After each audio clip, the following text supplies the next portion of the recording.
ada sama Anti kan? Ini kok susah. Iya kan? Hah?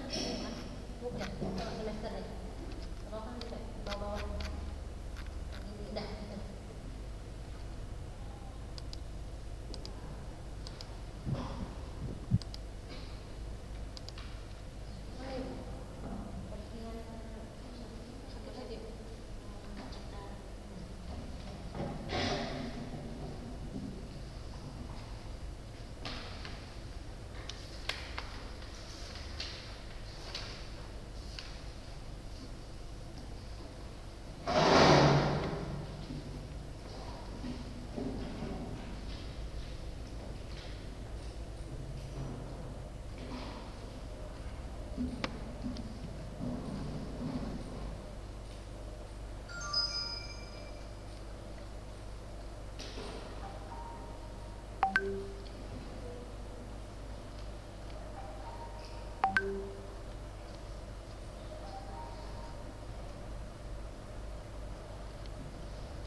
Masih 7 orang.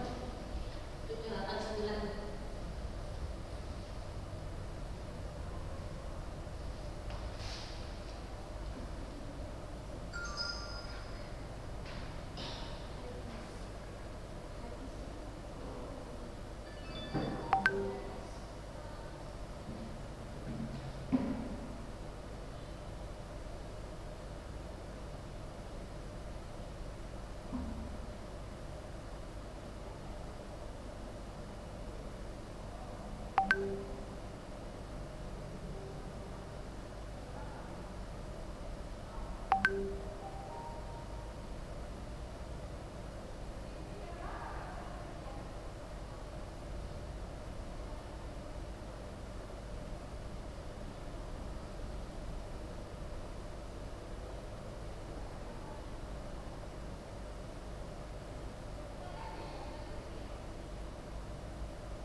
Kok cuma berdua?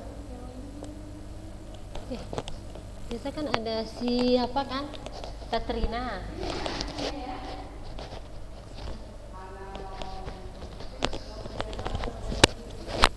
Bismillah. Assalamualaikum warahmatullahi wabarakatuh.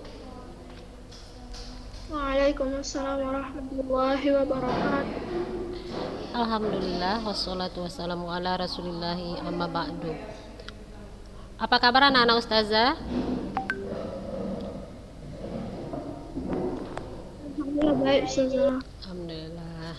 Yang lain kemana lah ini, baru 13, 12 orang.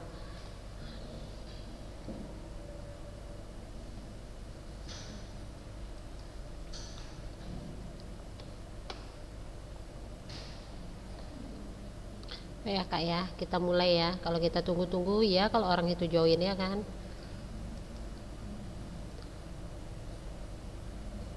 Kapan ujian kak? Tanggal? 1 mulai Tanggal 1. Nanti udah ujian tahfiz? Udah. Nanti udah selesai tahfiz semua. Tinggal nunggu ujiannya ya. Baik, anak-anak ustazah, kita masih di bab budidaya ya, budidaya ikan hias. Nah, kemarin kita sudah mempelajari ikan-ikan yang dari air tawar, macam-macam ya kak. Sebagai contoh ya, ada ikan koi ya kan, ada ikan cupang, ada ikan half. Cupang itu pun macam-macam, ada ikan cupang setengah bulan, ada ikan cupang serit ya. Terus ada ikan arwana, ada ikan maskoki, ada ikan gupi, ada ikan lohan ya, ada ikan diskus ya. Terus nah itu adalah contoh-contohnya ya Kak. Masih banyak sebenarnya di luar sana jenis-jenis ikan hias, karena ikan hias ini Kak jenisnya ratusan gitu ya, ratusan. Nah untuk sampai saat ini baru sekitar beberapa puluh yang sudah dibudidayakan. Dari 300 itu baru sekitar 90 macam yang baru dibudidayakan. Nah sekarang hari ini kita masuk ke jenis-jenis ikan hias dari air laut ya. Nah ini biasanya disukai diminati karena warnanya. Nah dan ini pun banyak diekspor ya anak-anak ustazah. Nah biasanya ini pernah dulu mungkin anak-anak ustazah pernah ada yang nonton film apa ya, Finding Nemo. Habis itu ada yang yang satu lagi Kak, yang kawan si Nemo itu si Glory itu siapa? Nah ini di situ banyak jenis-jenis ikan hias laut, namun namanya di situ aneh-aneh. Kayak Finding Nemo itu kan namanya sebenarnya ikannya ikan badut ya kan. Ikan badut itu ikan apa namanya? Ikan badut ya. Nah dibilang di situ namanya Nemo ya kan. Tapi di situ di film itu banyak jenis-jenis ikan hias yang dieksploitasi. Nah salah satu contohnya adalah anak-anak ustazah yang sudah banyak dibudidayakan dan sudah diekspor adalah blue tanks ya, blue tank atau di Indonesia biasa disebut nama letter six ya, atau Dory. Nah inilah kawan si Nemo itu ya. Ya Nemo, anti masih jumpa Nemo, film Nemo ya? Ada yang nonton? Enggak? Oh iya, berarti generasi sebelum anti lah. Zaman ustazah masih kuliah kayaknya Kak, masih kuliah lah itu Nemo itu booming. Nah ini salah satu kawannya dia ini ya kan, si Dory ini ya, atau ikan yang indah untuk akuarium air laut ya, nih salah satunya. Nah ikan ini si Lattersik atau blue tanks ini dia membutuhkan banyak ruang untuk berenang, jadi dia termasuk ikan yang aktif ya, dan dia adalah ikan karang, yaitu ikan yang hidup di sela-sela karang itu Kak.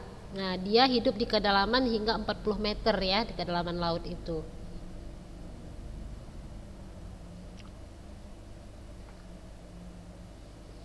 Blue tanks. Nah setelah itu ada namanya yellow tanks ya. Yellow tanks adalah jenis ikan herbivora yang berasal dari Hawaii. Apa itu herbivora Kakak? Anya, apa herbivora? Pemakan tumbuhan Ustazah. Pemakan tumbuhan. Nah dia adalah berasal dari Hawaii, Amerika Serikat ya. Nah ini yellow tanks ini populer dipelihara di akuarium ya anak-anak ustazah. Kalau untuk ikan laut ini banyak dibudidayakan di akuarium. Ikan ini kecil-kecil sebenarnya ya kan, aslinya kecil-kecil. Contoh selanjutnya adalah clawfish atau badut ya, ikan badut.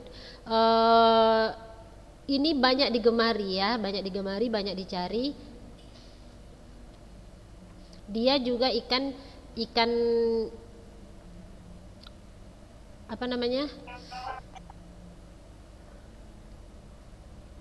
Kalau ini ikan yang hidup di terumbu ya, di anemon atau apa namanya itu. Dia itulah rumahnya ya anak-anak ustazah. Jadi kalau anti memelihara ikan badut di akuarium, anti harus menyediakan anemonnya yang kecil-kecil ini. Ini adalah rumahnya, jadi dia tidak bisa dipisahkan. Ustazah pernah punya akuarium memelihara ikan ini, jadi harus ada anemonnya. Jadi dia kalau malam memang di dalam anemon itu dia tidurnya. Jadi persis kayak di film Nemo itu, memang disitulah dia tempatnya berumah, disitulah tempat tinggalnya. Nah selanjutnya adalah ikan butterfly fish ya, butterfly fish atau ikan kupu-kupu. Nah ini adalah kelompok ikan laut tropis ya, dengan warna yang mencolok. Jadi kebanyakan ditemukan di daerah terumbu karang perairan Atlantik, India dan Samudra Pasifik. Nah, dia spesiesnya banyak ya anak-anak ustazah, sampai 120 spesies ya untuk ikan butterfly fish ini.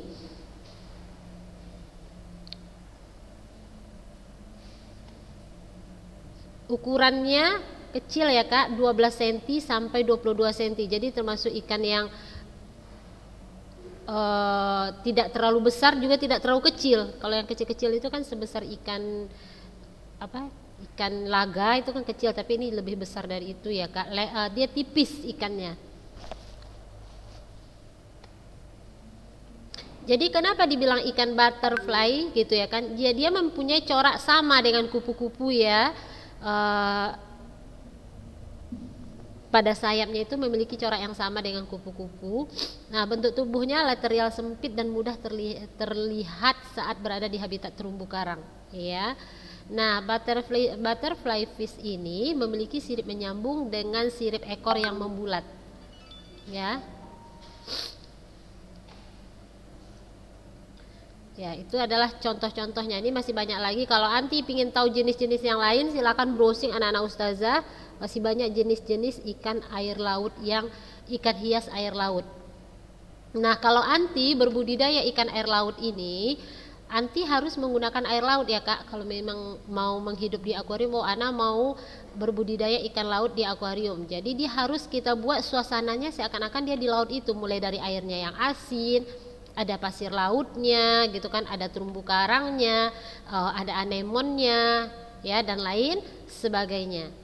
Nah, kalau ustazah sih disuruh memilih, ustazah lebih menyukai akuarium air laut sebenarnya. Itu lebih cantik, warna-warna ikannya dia lebih hidup Kak, lebih berwarna daripada ikan air tawar. Nah, selanjutnya kita masuk ke sarana dan peralatan budidaya atau pembesaran ikan hias.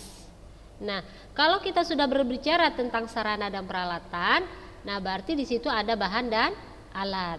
Nah, apa saja yang termasuk bahan di dalam kegiatan budidaya untuk ikan hias? Tidak jauh berbeda ya Kak dengan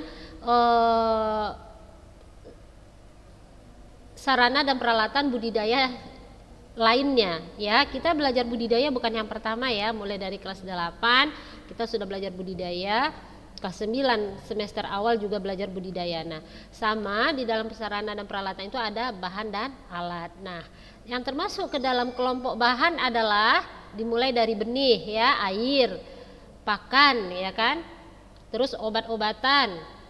Nah, itu termasuk ke dalam kelompok bahan. Nah, benih yaitu anakan ikan ya, dari mulai menetas sampai ukuran tertentu ikan yang akan digunakan untuk kegiatan usaha budidaya berikutnya. Ya, jadi anakan ikan itu tuh namanya benih ya Kak. Nah, sampai ukuran tertentu, entah dia berukuran sampai 2 cm sampai 3 cm, dia termasuk kelompok benih.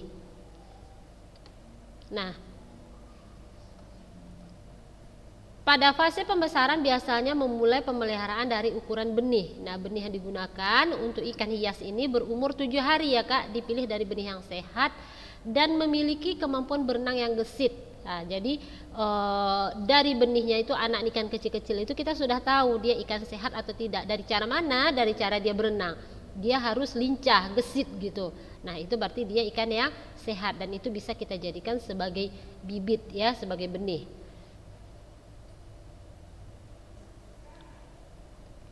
Setelah itu air ya.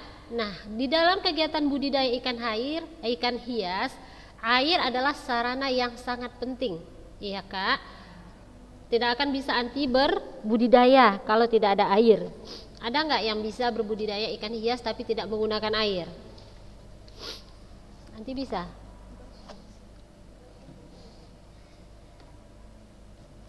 Nah, air juga harus mempunyai persyaratan tertentu agar ikan dapat tumbuh dengan baik.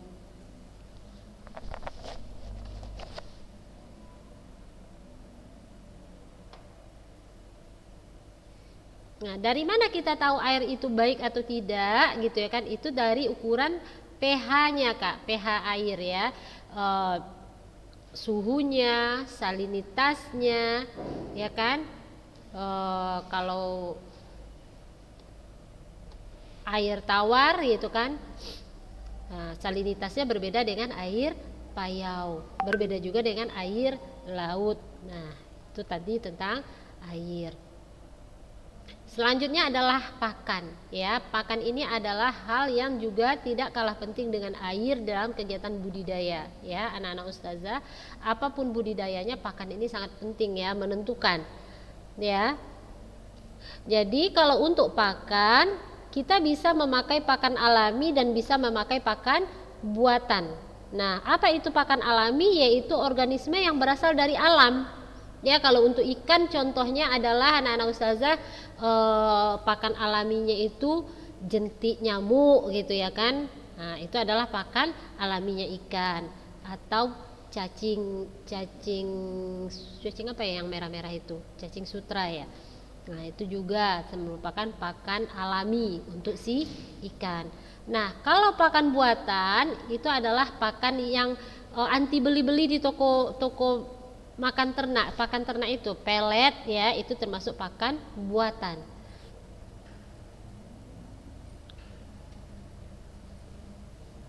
Nah, kalau pakan untuk ikan anak-anak ustazah, ikan benih dengan ikan yang sudah besar itu pakannya berbeda ya. Nah, kalau pakan alami yang digunakan untuk ikan hias yang masih benih yaitu plankton ya anak-anak ustazah, yaitu organisme yang hidup melayang-layang di dalam perairan. Ya.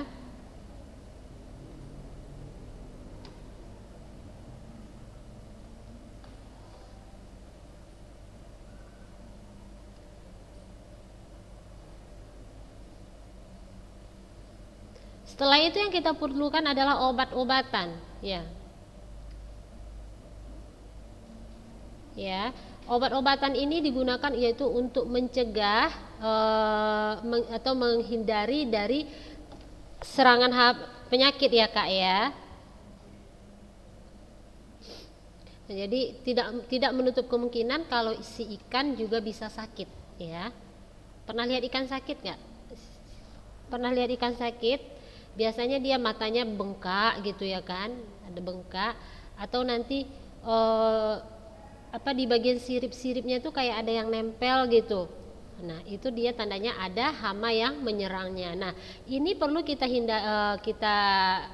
hindari itu atau kita kendalikan dengan memberikan obat-obatan. Nah, obat-obat yang biasa digunakan untuk ikan biasanya adalah mentilan blue atau mencegah jamur ya, itu tadi. Terus ada namanya kalium permanganat yaitu untuk mencegah jamur juga. Nah, terus ada namanya malasid green yaitu untuk mencegah parasit golongan protozoa. Ya, itu jenis obat-obatan yang biasa dipakai untuk ikan. Jadi kalau kita berbudidaya ikan, ini penting ya. Kalau untuk ikan laga misalnya ya kan Kak, untuk ikan laga atau ikan cupang itu biasanya orang mengasih daun ketapang. Nah, itu adalah untuk menghindari si ikan tadi dari serangan jamur atau parasit ya. Nah, itu tadi dalam kelompok bahan. Sekarang alat ya. Nah, alat yang sering digunakan pada budidaya ikan hias yaitu berupa penggaris ya, serokan lamit, alat sortir, timbangan ya. Nah, itu adalah alat yang umum dipakai di dalam kegiatan budidaya ikan hias.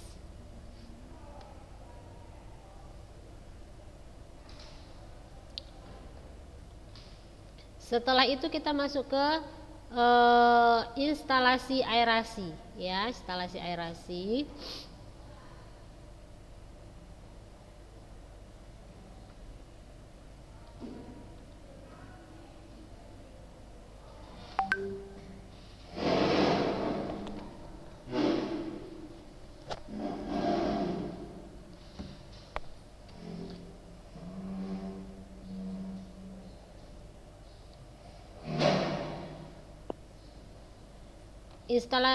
Instalasi aerasi itu ini Kak, apa namanya, kalau kita punya akuarium untuk gelembung udara air itu namanya instalasi aerasi ya, apalah namanya itu, aerator atau apa kita bilangkannya ya istilahnya ya. Ya aeratornya ya, nah, itu instalasi aerasinya. Jadi dia berfungsi untuk memberikan udara bagi si ikan, karena memang ada jenis ikan ini yang kalau kita berbudidaya harus ada aeratornya, harus ada gelembung udaranya di dalam. Kalau tidak dia mati. Itu jadi contohnya ikan mas koki. Dia sangat perlu dengan yang namanya gelembung udara itu. Kalau tidak dia mati, dia tidak bisa bernafas gitu. Nah, ada juga kalau kayak ikan cupang, nah dia tidak memerlukan instalasi aerasi ini. Dia walaupun hidup kita taruh di dalam botol-botol, cukup pakannya, insya Allah dia sehat, ya kan? Nah, selanjutnya adalah wadah budidaya ya. Wadah budidaya itu wadah yang kita pakai untuk kegiatan budidaya. Nah, wadah budidaya ini juga macam-macam ya anak-anak ustazah.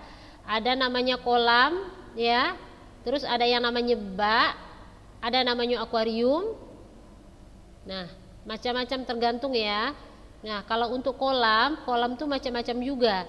Ada namanya kolam tembok ya, ada namanya kolam terpal ya, macam-macam. Kalau kolam tembok itu yang sekelilingnya itu di semen ya, di semen, terus baru kita lantainya pun kita semen, diisi air, baru masukkan ikan. Nah, kalau kolam terpal adalah kolam yang terbuat dari terpal ya anak-anak ustazah. Jadi kita buat kerangka, kita pasang terpal sebagus mungkin, jangan sampai bocor, barulah kita isi air, kemudian barulah ikan kita masukkan. Itu namanya kolam terpal. Biasa juga ada di tanah, Ustazah. Kolam tanah. Kalau untuk ikan hias dia tidak memakai kolam tanah, Kak. Itu biasanya untuk ikan konsumsi. Kalau memakai kolam tanah, karena memang kalau ikan hias ini dia tidak memerlukan lumpur ya kan.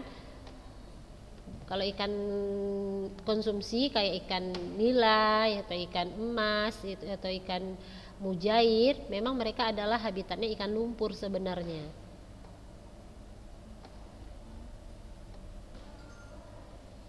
Nah, kalau untuk kolam biasanya adalah untuk ikan-ikan yang ukurannya besar kayak koi, arwana, itu mereka membutuhkan wadah yang besar karena memang mereka memiliki ukuran yang badan yang besar ya, ukuran tubuh yang besar. Jadi kita di dalam kegiatan budidaya juga membutuhkan wadah yang besar. Ya, anak-anak ustazah. Setelah itu bak ya, bak ini umumnya digunakan dalam kegiatan budidaya ikan hias, yaitu biasa terbuat dari fiber ya. Nah, wadah ini wadah bak digunakan untuk pemeliharaan ikan pada lahan yang sempit ya dan praktis. Nah, kita jadi walaupun lahannya sempit atau terbatas, namun tidak menghalangi untuk bisa berkegiatan budidaya. Tidak harus memakai kolam, cukup memakai bak, beberapa bak yang di deret gitu ya kan, atau beberapa bak yang disusun di lahan kita yang ada.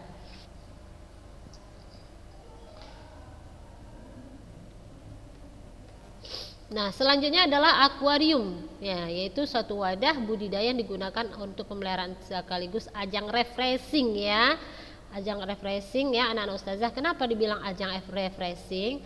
Akuarium bisa menghilangkan stres. Jadi kalau orang capek hari-hari pulang kerja, dia bisa sejenak menghilangkan stresnya dengan memandangi ikannya di akuarium gitu kan, bisa memandangi peliharaannya. Makanya akuarium itu dibuat semenarik mungkin. Kalau dia ikan akuarium air tawar gitu ya kan, dibuat semenarik mungkin seakan-akan itu memang hidup di habitat alam gitu ya kan. Ada pohon kayu, ada tumbuhan hijaunya ya kan Kak. Ya namanya apa landscape ya. Nah, jadi dibuat semenarik mungkin. Kalau memang dia akuarium air laut gitu kan, ada pasir lautnya, ada anemonnya di situ, ada batu karangnya, terus ada macam-macam ikan di situ. Jadi kita betul-betul seakan memandang akuarium itu memandang di habitat aslinya gitu. Tidak hanya akuarium kaca, masukkan air, masukkan ikan. Tidak seperti itu ya Kak. Karena ini maka dibilang ajang refreshing.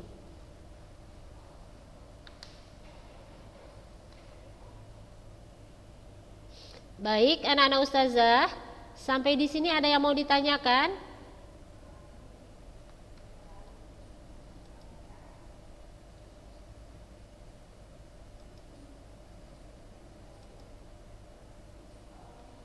Sampai di sini ada yang mau ditanyakan, Kak?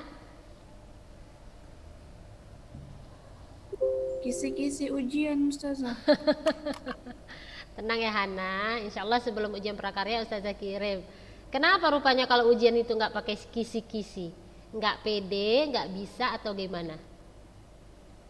Bacaan materi yang dipelajari sih. Biar ada apa? Persiapan. Udah sekolah loh, setahun, kelas 3, 1 tahun, 3 tahun sekolah, masa nggak siap-siap untuk ujian?